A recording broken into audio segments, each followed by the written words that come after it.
Hello and welcome to the Scottish Football Show. Coming up, what the is going on with Dundee United? Scotland draw an absolute stinker of a Euro 2024 qualifying group. Cheers UEFA. Also, thanks for screwing up the dates. Aye, cheers. And Morton have been busting coupons all over the country this week. We catch up with defender Darragh O'Connor.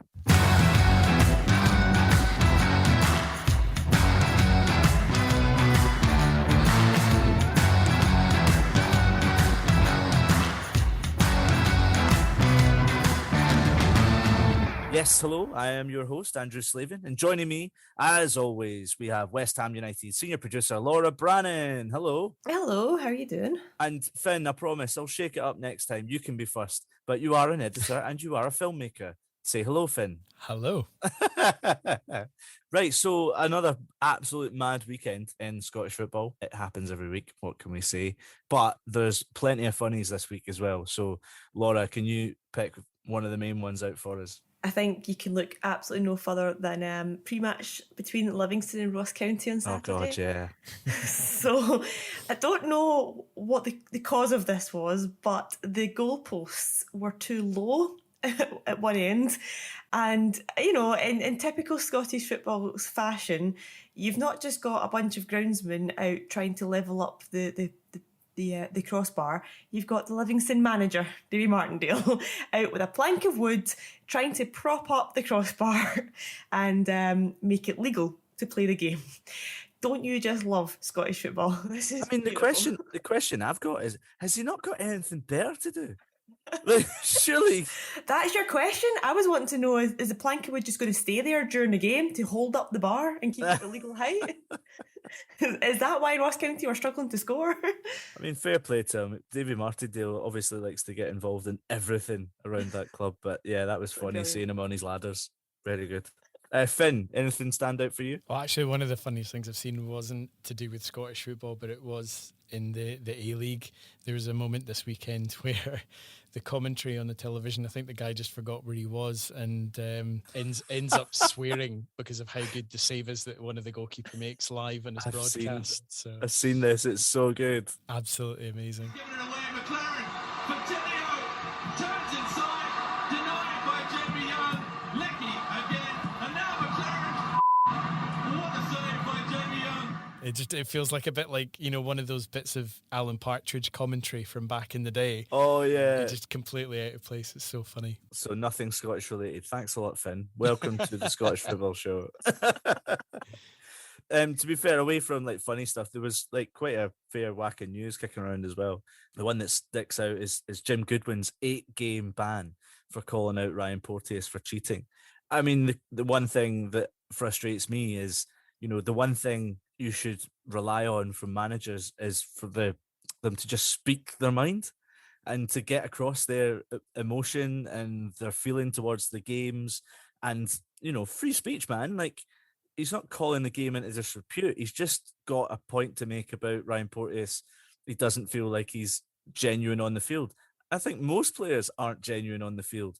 Can you defend this at all, Finn? That maybe this is a fair ban? I don't think it's fair in any way whatsoever. I think the length of it is ridiculous, quite frankly. I get the thing about, you know, potentially bringing the game into disrepute, and there are kind of unspoken rules. I kind of agree with you. I think managers should be able to say something. There probably should always be consequences to that as well, because, you know, if you're insinuating that a player on a rival team's cheating, that's pretty big insinuation. So I think getting your knuckles wrapped isn't not to be expected, but 8 games is just ridiculous. I think the guy that racially abused Glenn Kamara got about 8 games as well. So I just, in terms of the punishment, I don't think it fits the crime here at all. I think it's absolutely ridiculous. Laura, you always speak your mind. Moi? Look, it's obviously it's 6 games just down, 2 suspended. I take it if he does it again, which is just ridiculous in itself. You're saying like, oh, there's maybe punishments to bring the game into disrepute and all that, but hold on a minute. Diving and cheating is bringing the game into disrepute, and more people should be calling out cheats. Far too many players cheat and play for decisions.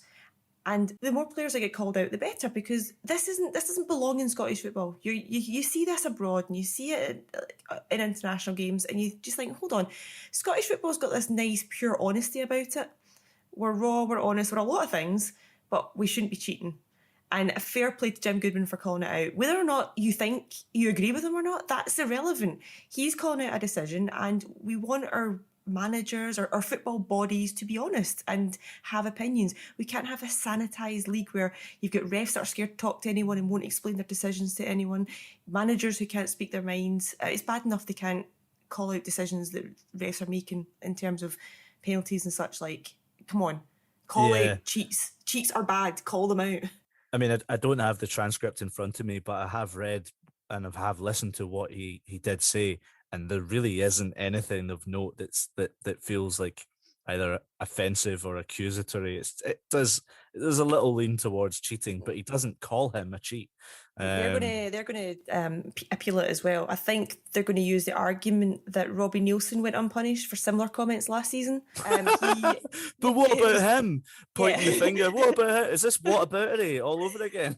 Look, you laugh, but it's typical Scottish football. Where's the consistency? He apparently called fair. Lewis Ferguson out for cheating, and when he dived to win a penalty, I can't remember the incident off the top of my head, but that's what he accused him of and didn't get punished for it. So why is it okay for Robbie Neilson to say that, but not Jim Goodwin? Oh, it's just so unfair. So unfair. Speaking of unfair, Spain, Norway, Georgia and Cyprus are in our Euro 2024 qualifying group. Are we happy, Laura? Are we happy with that? I mean, we were always destined to face Erling Haaland, weren't we?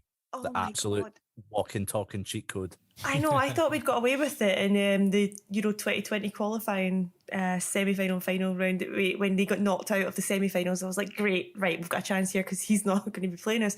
But my God, what's this like, by the way, as a Scotland fan? You finally do all that hard work to get into the second seeds. We're like, right, great. The first two qualify automatically. When was the last time this happened? We've got such a great chance of qualifying. We were so happy this time last week. We thought we were on our way to Germany. And then what happens? You get Norway as the third seeds. And come on. I mean, that's just a joke. You've got one of the best players in the world right now who's scoring for fun. Of course we were going to get drawn against them. Yeah, but we've got Ryan Porteous who he couldn't get past. Remember when he was at Molde? Remember Molde played Hibs and he couldn't score against them? Yep. So he's going to be running scared. And Ryan Porteous is on fire right now. So yeah, he'll be running scared. Yeah, perhaps. Hopefully he gets back into the squad. But Finn, do you fancy our chances? I'm not quite as down on the draw as a lot of people seem to be. Good. I don't think. I mean, it's going to be tricky, and we are facing Haaland, who, yeah, like you're saying, he's like a walking cheat code. I was wondering what his record was like, and he's got 23 caps and 21 goals. So, I mean, it's not to be sniffed at. But I think the thing is, like, Norway are a good team, but they're kind of similar to us in that they haven't qualified for a major tournament since Euro 2000, and they weren't particularly good there. I think we've probably got a bit of scar tissue with Norway. I think from some absolute cuffings we got during the George Burley era of the national team, but the same with Georgia. Yeah. Obviously, I think we all kind of assume that Spain will finish top, and so it's kind of a shootout between ourselves and Norway for the second spot. I mean, we've got the backup of the playoff as well, if needs be. But I don't think that they're... I mean, you look at the sides that we faced in recent seasons, and we in a head-to-head, we beat Austria in our last qualifying group, and I think they're probably on about the same level as Norway as a team. Obviously, Haaland kind of exacerbates the challenge slightly, but I don't feel too downhearted by it. I think it could have been, to quote Samuel L. Jackson in Jurassic Park, it could have been worse, John, a lot worse. Amazing. Wasn't expecting that. And Finn, tell us about the Scottish women's team as well, because they've got a massive game coming up. They do. So it's the playoffs for the World Cup at the moment, and Scotland women were playing on, well, it was my Friday morning, and it was a really tricky game. So the semi-final of the playoff was against Austria, who I guess are a similar kind of level side to us. It was a bit of a war of attrition. Scotland it just didn't look like a goal was going to come from anywhere. even though we had, a lot of very talented players in the field, Erin Cuthbert and Carolyn Muir in particular, Lisa Evans, I thought had a great game too. But it was Abby Harrison off the subs bench that got the breakthrough goal just at the start of extra time, which was great. So it means that Scotland go through to the playoff final. We'll play Ireland at home, which is great. So it's at Hampden on Tuesday night. And essentially, we're one game away from the World Cup, depending on results. It's a little bit more confusing in the women's qualifying compared to the men's because there are 3 playoff games, so 2 spots actually for UEFA, and it's to do with your overall qualifying record plus the playoff matches. So you've lost me already. Yeah, if if you finish This as sounds one of more the top 2 complicated than the teams, Nations League. yeah, it's really tricky. If you finish as one of the top 2 teams of the 3, then you go to the World Cup directly. If you finish third of the 3 teams, then you have to play one final playoff round in a kind of intercontinental playoff round. So, wow. But fingers crossed, Scotland are only one game because the Women's World Cup is in Australia and New Zealand in 2023. So yeah, So that's why you're invested. I'd be buzzing to be able to go. I missed seeing the team when they qualified for France. I was based in London doing a lot of edit work around that World Cup, which was a bit of a shame not to be editing it, but not able to be part of it. So yeah. I would just the chance to see Scotland men or women, under 21s, whatever, at any major international tournament, I'd just be absolutely buzzing to see that.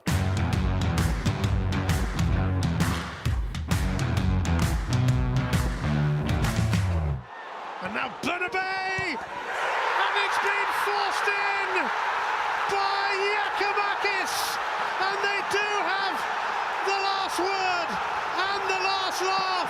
It's galling for St Johnstone, having worked so hard to get level, but right at the end, Giakoumakis pounces.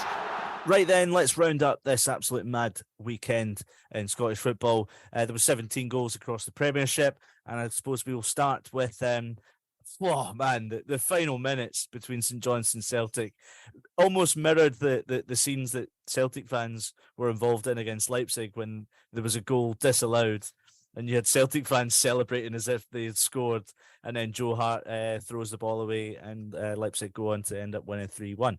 But in St Johnstone, they equalised in the 93rd minute. And then Celtic go and win the game 2 minutes later. Absolute chaos. Chaos in this game, Laura. I like how you said, let's skip to the 90th minute of the St Johnstone Celtic game, because nobody cares about the first 90 minutes.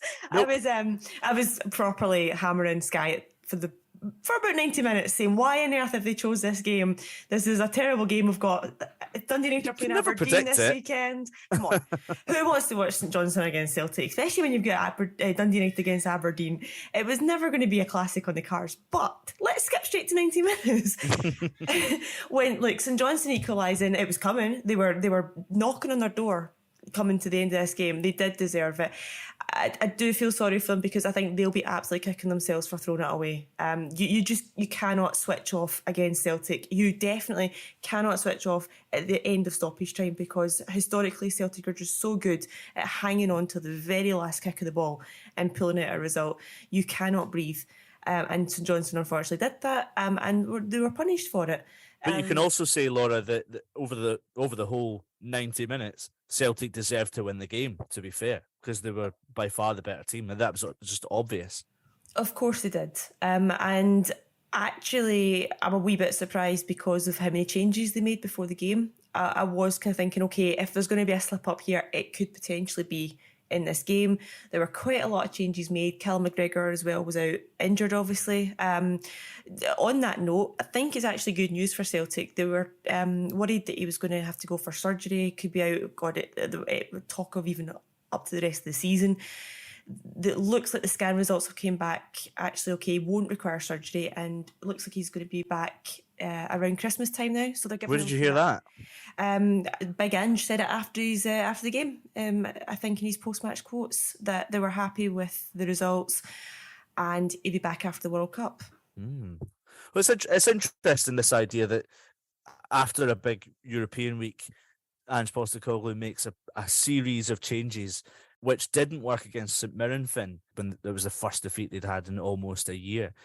Do you think when you do make massive changes like that, it just messes up with the kind of equilibrium between a first 11 that goes out there. I think it can do, but then I think the argument that most fans outside Rangers and Celtic would be that your squad, like essentially your second starting 11, is still worth more than any of ours. So I think there's an argument that regardless of the change of personnel, Celtic and Rangers as well should really still have enough on the park most weekends to do it. But I think it does interrupt flow, and it does keep momentum going, because I think when you saw, it's almost, you can have a look at Celtic before the Champions League started and after it's commenced.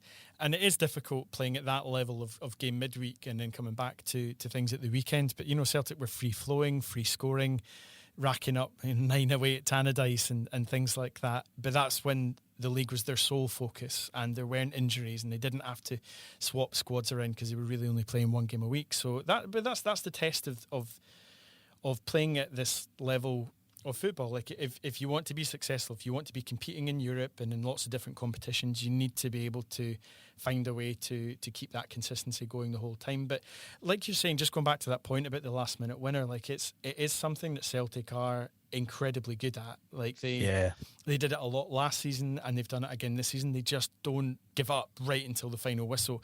21% of Celtic's goals this season, so that's a fifth, have been scored in the final 9 minutes of matches, and that's the joint highest period of a match that they've scored in, as well as the 41 to 50 minute period, which is also 21%. So right before and right after half time and right at the end of the game, those are the points of the games where Celtic are scoring their most goals and converting games that could be draws or even defeats into draws and wins. And you look back over the last calendar year, that's happened time and time again. Rangers came back strong this weekend, 4-0 against St Mirren. St Mirren, who had been flying high, but just a step too far for them going to Ibrox. Was there any sign that they were going to stop Antonio Cholak, Finn? Because that's someone who's riding higher than anyone else at the moment. Yeah, you can tell that he's a striker with a lot of confidence at the moment. I think by the way that he took his second goal, Rangers' third, was just, you don't do that unless you've got a lot of confidence in yourself and you're riding high. Yeah. The way that he took the pass from Sakala, just a word on Fashion Sakala, I thought he was fantastic. I'll come back to him in a second, but the way he took the pass from Sakala and then took that little touch inside to set himself and then to stroke it with the outside of his boot away from the goalkeeper but inside the post, is just a magnificent finish. But I think the thing with Cholak that I've noticed quite a lot, and it sounds weird to say, but I don't think it's something that a lot of modern strikers do, because a lot of the way that modern strikers play is that they tend to come off the front line, so they're more involved in the build-up play with midfield and, being a foil to wingers running through or things like that. A lot of strikers I've noticed tend to, be involved in the build-up play and then just kind of stop. Like, they feel like that's their involvement in the move done. Whereas Cholak, every single time, and you saw it in the first goal, he kind of wins possession, it breaks out to Borna Barisic. As soon as he sees it's breaking to a teammate, he's into the box. He's just wanting to see if there's any touch that will come to it. So Barisic hits the shot. I think it was saved by the goalkeeper, touched onto the post. And then there's Cholak, a yard out, following it in, nipping in ahead of the St Mirren defence. And I think that's where a lot of his goals seem to be coming from, just the way that he constantly follows in. And yeah, it's just really good striking play. Just to go back to Sakala, though, I think he's had a bit of a hard time since Giovanni Van Bronckhorst comes in. For one reason or another, he doesn't really seem to fancy him. He's not had a huge amount of game time, which I find a little bit unusual, especially given the issues that Rangers have had trying to figure out that kind of right side of attack problem. And the thing is, like, statistically, Sakala's actually really good in terms of his goals and assists. I think people tend to focus on the fact that he's a bit unpredictable, but I would liken him to somebody like Maida at Celtic. For me, both players can be a little bit, chasing a crisp packet in a hurricane in terms of their approach to the game. It's a little bit, I don't want to say headless chicken, but they just kind of they just run around. There's a lot of energy. There's a lot of industry, but not a lot of technical ability. Exactly. But stats-wise, both of them, both Maida and Sakala, actually have really good numbers. So it would make sense to me, especially going back to that point we were making about Celtic, like when you're coming in and off the European matches, to use your squad and to use what you've got at your disposal. Because I think if you're going right side of attack, I think Sakala gives you more than, say, a player like Scott Wright does. Yeah, I mean, St Mirren have only seen 2 defeats in like their last 9 games or something like that. It's been a pretty decent run, Laura, and they still sit 4th, so fans aren't that upset with a 4-0 defeat at Ibrox, I suppose. But what about Hibs then, folks? 1-0 against Motherwell. They're up to 3rd, and a red card for the opposition against Hibs seems to be becoming the new penalty for Rangers. I think it's the 5th time Hibs have had a player from the opposition sent off already this season, and it's just October. They're on fire just now, like Hibs. They're unbeaten at home this year, as you It's say. because everyone keeps getting sent off, Laura. Aye, that's their game plan. Constantly playing against 10 men. They finally solved the problem. That's it. That's how you do it. So what's this? Four wins in a row, up to 3rd and unbeaten at home. And Ryan Porteous is absolutely on fire just now. What more could Hibs be wanting? It's a good time to be a Hibs fan. This was the 3rd game on the road for Motherwell. And to be honest, it's not going to get any easier for them because they've got Rangers at home next weekend. So it's not great. But, and I keep saying this every week, Motherwell, they can take a lot of heart from their performances. Like, that means absolutely nothing at the end of the day because you need to put the points on the table.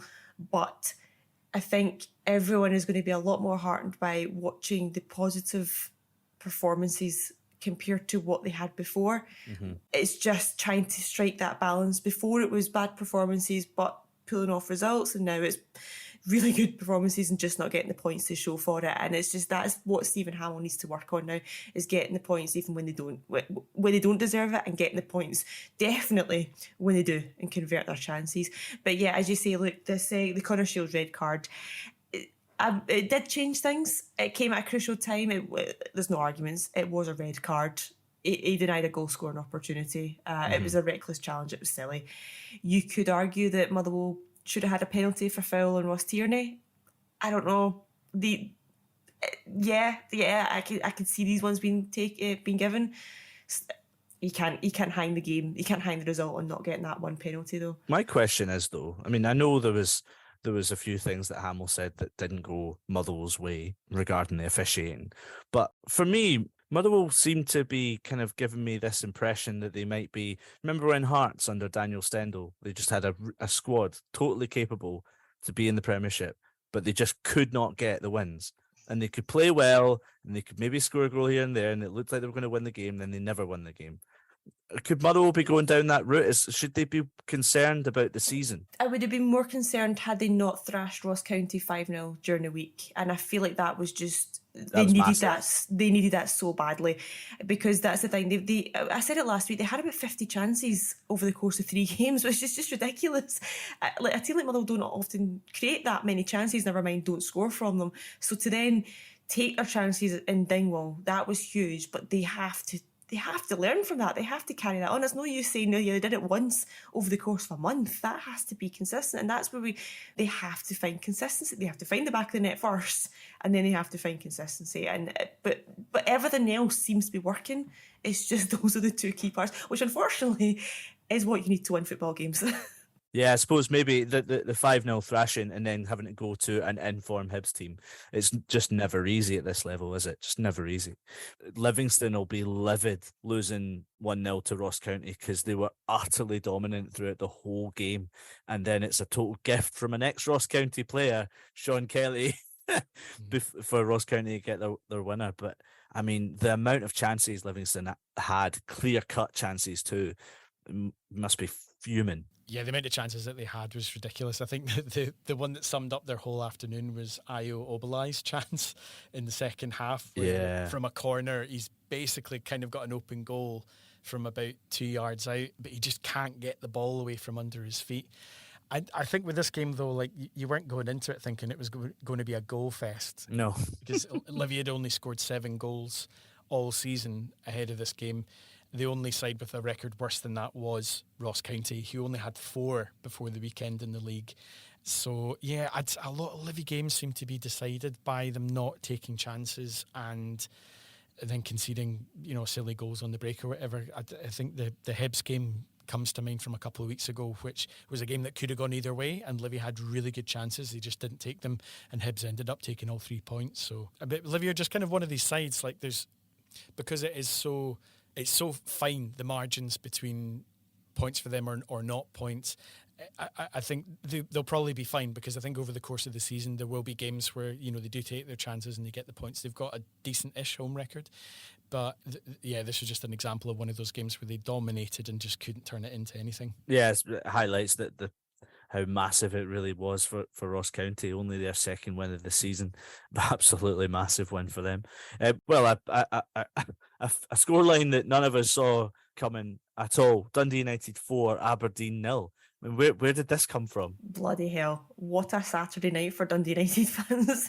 So they moved their game from, was it a 3 o'clock kickoff to 6 o'clock, or whatever it was, to put it on pay-per-view.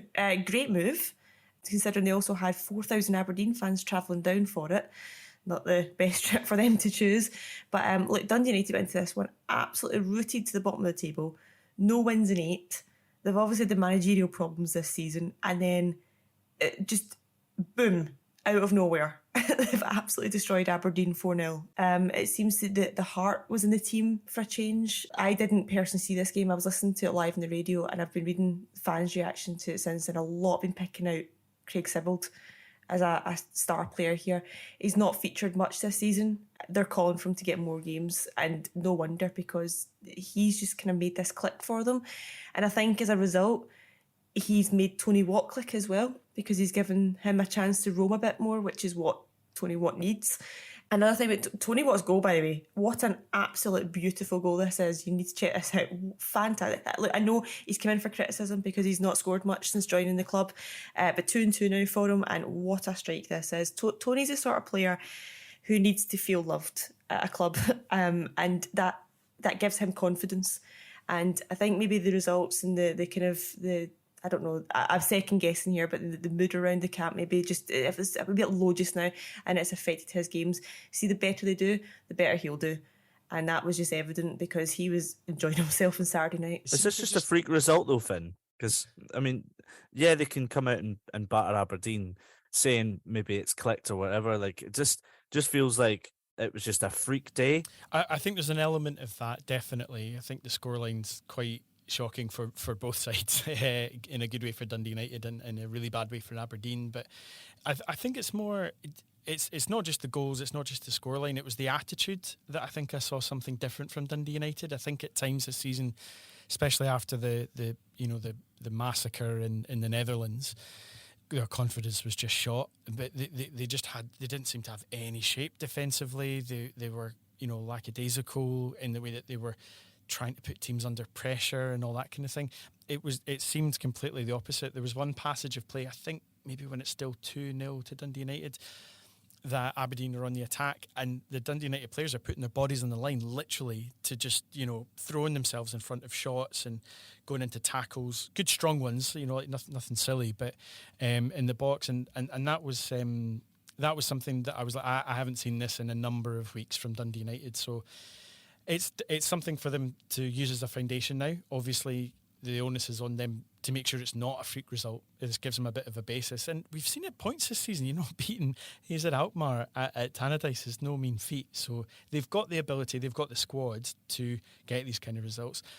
On the flip side, for Aberdeen, I think we kind of made mention of this last week. At home, they've been really good. And on their day, when things click, they look really good. And, they've taken a few 3-4 goal scorelines this season in a positive way. But there have been a couple of games where, they've just, if they're not at it, they kind of, almost in the same way as Dundee United, they kind of look like there's no cohesion. They don't know what they're doing, and nothing symbolises that more than McCrory's own goal right at the end. Just no communication between the defence and the goalkeeper. There is this thing about Aberdeen where you said correctly, Finn, there does look to be something special growing there, but there is no momentum. No momentum at all. So one day you can have a fantastic day, but then something like this turns around the corner, and I don't know what that message really sends to fans. Are they just going to be an entertaining team to see for both sets of fans, or is Jim Goodwin going to kind of, I don't know how he's going to manage the situation while he's away from the touchline. But how do you breed consistency? I mean, I think if you knew the answer to that question, you'd probably be a manager in the SPFL doing really well, because I think but that's kind of the perennial problem, I think, for the sides outside of Rangers and Celtic. It's how do you try and maintain that level of consistency, because it's really difficult to go on these runs. I think every now and again teams do go on these runs and they will have a magnificent season. I think Motherwell a number of years ago when they finished third, you've had Aberdeen do it in recent seasons as well, but it's really difficult. And I think because so many of the other 10 teams outside of the Old Firm have that ability to beat anybody on their day, you literally, ahead of the weekend, you probably wouldn't have predicted that Ross County would go to Livingston and win. You wouldn't have expected Aberdeen to go to Tannadice and lose so spectacularly. So there are always these kind of anomalies in the results. I don't know what the answer is. I think it probably starts with trying to be as defensively sound as possible, and I think that's the basis for a lot of teams to start. But then you need different things for different games and different opponents to try and unlock things, and it's about trying to find that balance between the attack and defence. We'll end with Kilmarnock 2, Hearts 2, the Sunday game, and a few interesting moments. Greg Gordon, Scotland's number one, having a howler, and Barry Mackay probably miss of the season, Finn. It's got to be, doesn't it? It was an absolute howler in the first minute as well. I mean, like we've said so many times ad nauseum, I think so many other fans have as well. It's weird on the plastic pitch. The ball does things that it would never do on grass. And it's not to try and excuse Gordon's mistake or Mackay's miss, but I don't know if those happen on grass. Of course they do. I think we're being harsh. I've seen a lot of people losing their minds over this Barry Mackay miss. I think it's a bit harsh. Come on, there's been a lot worse misses than this one. It's not like he was in on goal 1-on-1, empty net. There were It was an empty him. net. Yeah, it was an empty net. There were still a lot of players around him that could be putting him off, putting him under pressure. He didn't have all the time in the world. I would go a little bit easy on him. But Craig Gordon, however, bloody hell. Had his rollerblades on. Thank God he's got a reputation and years of experience behind him, because if you showed a stranger that doesn't watch Scotland play and told them that's your number one keeper, they'd be like that's not good enough. It was just mindless from him. It was just silly. He's slipping all over the place. He falls once. He doesn't get the ball the second time. It was just an absolute disaster for him. But look, it's Craig Gordon. I think we can excuse him a mistake once in his lifetime. Yeah, we certainly can. What about Kilmarnock though? Like a nice little safe point for them at home. Kyle Lafferty obviously scoring the goal from Craig Gordon's mistakes, and Chris Stokes opening the scoring. I guess that the big disappointment is they had a 2-goal lead. I think that's the biggest thing. They'll be kicking themselves, and especially after the victory over St Johnstone midweek as well, which that free kick, by the way, from Daniel Armstrong is just a thing of absolute class, beauty. Wasn't it? Yeah, I know Laurel think it's shite, but it's it's just in his job. But I think they'll be gutted, because that's 6 points on paper they probably wouldn't have necessarily thought they were going to get, being reduced to 4, especially against Hearts, and going 2-0 up. Yeah, it's a bit of a kick in the stones for them, but it's just that same thing. We've talked about it already with other teams this week. You need to keep that level of concentration and focus right to the end in order to see out games, because the difference is, if you do that, you'll be safe. If you don't, and you end up conceding silly goals and letting leads slip, well, you're going to be in trouble. Yeah, that's a fair shout, actually. So credit to Hearts, to be fair. Robert Snodgrass as well at Hearts. I mean, where did that come from? I know, and we just haven't really brought it up in the podcast. He assisted the first goal for Hearts for Stephen Humphreys, and Nathaniel Atkinson, probably the hero for the Jambos. But looking further down the leagues in the Championship, Inverness Cali Thistle beat Partick Thistle. Battle of the Thistles, exciting. But Partick still stays top of the league. Arbroath drew with Dundee 1-1, frustrating one for Dundee, struggling at the 5th in the table. Dundee, but they should be challenging at the top. And what about this one? Ayr United 5, Queen's Park 0. 2 back-to-back defeats from Ayr, but they look like they're still up there. Yeah. This was a bad one for Queen's Park, actually. They've had a bad week. Yeah, it was 5-0. Yeah, this was quite a bad one. Okay, let's wind it back a week. We're sitting here thinking, Queen's Park could go top of the league. Then they lose to Morton midweek, and then they get hammered 5-0. Yeah, it's not been the best of weeks for them. Yeah, same goes for Hamilton. Dougie Emery's Morton 5-0 for them. Absolutely mad. But we're going to actually speak to one of their players a little later on. That's a little tease. Not a great one for Queen of the South at the weekend. Although it was one of those where we actually fought back to 3-3 and then got a man sent off. It's just classic Queens. Classic Queens. FC Edinburgh 2, Celtic Hearts 0. Kelty still to win a point on the road this season. And in League Two, an absolute thumping for Dumbarton. Stirling Albion 6-0. That's 5 games without defeat now for Stirling Albion, and they've scored 16 goals in 4 matches. That's absolute class. But that kind of rounds up everything. Those are our favourite picks of the weekend, and we're going to move on now because I did say we're going to speak to someone from Morton. He's coming up next.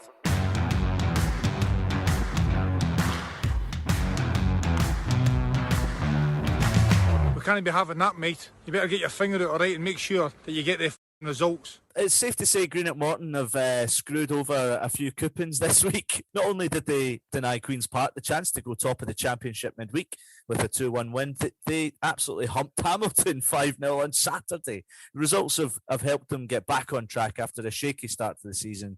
They're up to 6th in the table, and it's great to have one of their players, defender Darragh O'Connor, fresh from that clean sheet. So, Darragh, you must be a happy man. Yeah, whenever you get a clean sheet, you're always happy as a defender. And then to top it off, a 5-0 scoreline. Yeah, no, it's always good to finish on a positive result like that for the weekend. Is something what has maybe changed? Has the outlook always been the same in training? Is the weekend a bit of a freak thing to happen out of the blue? Did you expect that, or do you think it's just the message is clear to all the boys now? Training hasn't changed one bit, even though we lost to Partick Thistle 5-1. There was a lot of individual mistakes leading up to every single one of the goals. We analysed them on the Monday, and then we got back to winning ways then on the Tuesday night, as you said, against Queen's Park. So no, training has been the exact same. He's hasn't changed his philosophy. He still wants us to play the exact same way, and thankfully we've finished the week off with 2 wins. You're saying nothing changed, right? But how much do you think the boys themselves individually looked at themselves after that 5-1 defeat to Thistle and went, right, something has to change here, even if it's just myself personally? I mean, I think you have to look at yourself after a 5-1 defeat. You can't come out of the game thinking you played well or you done all right. A lot of boys must have went away, reflected on the game, came in Monday then wanting to see what went wrong and how not to let that happen again. What's it like playing in the Championship? Because as leagues go, it's probably, and has been for a number of years, one of the most wide open in Scotland. You kind of feel on their day every team in the division can beat anyone else.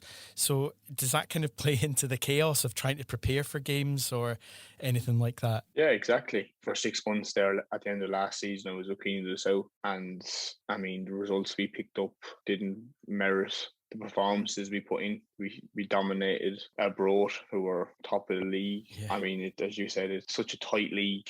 Any team can beat any team on any given day. You see the results from the weekend. You wouldn't have thought here we're going to beat Queen's Park 5-0. You wouldn't have thought we were going to beat Hamilton 5-0. Like it's so open. You just have to prepare as best you can. Look at their previous game. You just go on their previous game. You can't go on 2 or 3 games ago because results change. What's it like playing under Dougie Emery as a manager? Because I think he kind of raised a few eyebrows coming in at the point that he did last season, but you know he did brilliantly well in keeping Morton up.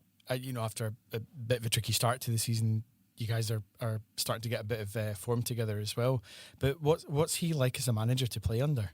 Well, he's only after stepping aside playing in the last few years, so he knows what it takes to win games, especially in the Championship. I think he played most of his career between the Premiership and the Championship, so he knows what it takes to win a game. To be fair to the gaffer, he always gives his basic, simple messages in training. He doesn't complicate anything for us. It's as simple as it can be, and boys respond to that. If you complicate things too much, then boys get flustered at the weekend and don't know what to do, whereas he just keeps everything simple. Everything about the gaffer is hard work. that's his main philosophy. Is if you're able to outwork the other team, well then the scoreline will take care of itself. I see. Obviously, you've been reunited with Robbie Crawford and Liam Grimshaw from our days at Motherwell. What's how valuable do you think it is having that sort of Premiership experience in this squad? Yeah, I think it's massive. Andy, our assistant manager, after the Partick game, he said in the dressing room afterwards that there's 6 boys in here that have played Premiership level. So we're not as bad as the scoreline reflects. And then, as you can see, we picked up 2 great wins during the week. So, I mean, the experience of Premiership boys that are able to manage the game, know when to take the sting out of the game, know when to pick the right passes and not force things, I think it's massive. It's safe to say, or safe to ask, what is Morton's target for this season? Obviously, the lads that were there last year didn't have a great start to the season, and they finished the season off strongly. So they were happy enough to survive in the Championship this year. But when we came back in for pre-season, we all sat down among ourselves, had a meeting, and we're being realistic. We're not looking to win the league or anything like that, but to finish as high up as we can, the playoffs, that would be, I think, a great achievement for the club. But we just take it every game as it comes. There's no point in looking at the end of the season and wondering where we're going to finish. We need to focus on the next game.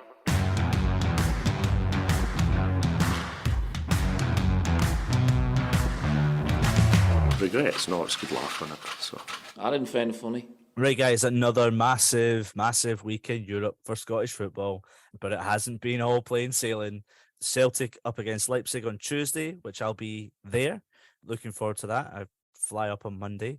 It'll be nice to be at Celtic Park on Tuesday, and it'll be nice to be at Ibrox on Wednesday for Rangers against Liverpool. All Celtic fans know that they have to take 6 points from the next 2 home games. Leipzig on Tuesday and then Shakhtar the following week. It's not going to be easy, obviously, but I think there was still enough in the last game that makes me think Celtic could still win this. There's a lot going off the field at Leipzig. Marco Rose, the manager, kind of called out Timo Werner as Werner showed that his displeasure at being substituted. Marco Rose says he publicly kind of not slagged him, but just said he doesn't like to see that in his squad. They've lost a director at the club. There's all sorts of chaos, and they drew at the weekend against Mainz, who aren't too good. So I think the big thing for Celtic is, as we've mentioned earlier on, is missing Callum McGregor, and I think Abelgard coming in is probably the best solution. He seems like he looks to be a similar player to do the kind of things McGregor does. I wouldn't start Aaron Moy. I think he slows the game down too much. The thing that Celtic can be pleased about is having Carter Vickers back, because I think the connection between Stephen Welsh and Jens, the 2 centre-half pairings of late, hasn't been good enough, and I think it showed against Leipzig too. Just don't give Joe Hart the ball, and I think Celtic will be all right. I think looking at this in terms of results that have to happen for Celtic to go through, I still think there's a chance Celtic can do this, because... You mean qualify for the last 16? Yes, to go through the Champions League, yes. I mean, like, obviously, Europa League, there's a backup, but they're going for the Champions League first and foremost. Beat Leipzig at home, and Shakhtar Donetsk lose to Real Madrid, then it's straight back. It's back on again, because then you've got, they're equal in points. Obviously, their head-to-head's equal just now because they've had that draw away from home, but Celtic are more than capable of beating Shakhtar at home.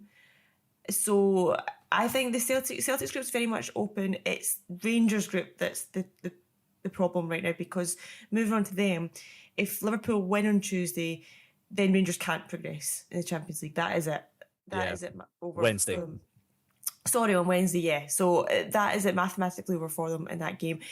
And it does come down to then a shootout between Ajax and themselves for the Europa League spot, and even that is going to be a challenging task for them, because it could come down to the head-to-head again, and then they would have to better Ajax's 4-0 win that they had in Amsterdam. So as it stands, Celtic, I still think, have got a chance. Rangers, a complete uphill battle. Huge, yeah, absolutely huge.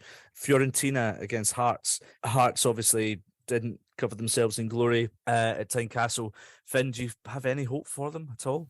I think they can take heart pardon the pun, from the fact that RFS took a point in Italy in the opening group game. So they can be got at. I think what you've seen over the group games so far is just that it's a completely different style of football, and almost kind of in the way post-match of Rangers-Liverpool, I thought the comments that Jurgen Klopp made were quite interesting in that he said that Rangers have done really well in the Europa League, and they got to the final last year, they had good run, but this is the Champions League and you have to learn how to play at this level, and they are learning and getting used to that. And I think it's exactly the same for Hearts. It's been a long time since they've been in the group stage of any European competition, so it's a completely different style of football to what they have to encounter every week in the league and domestically.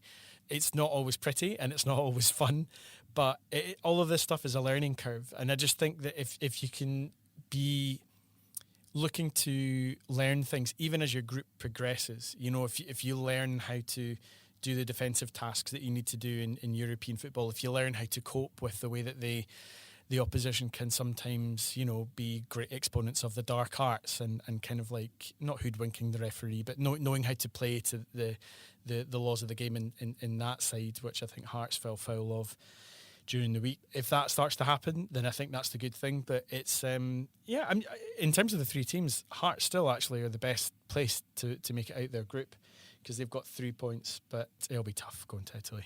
Did you see Fiorentina blaming Hearts for their dressing room antics? So somebody posted up the Hearts away dressing room, and it was a complete wreck after Fiorentina left, and Fiorentina said that Hearts didn't give them any hot water.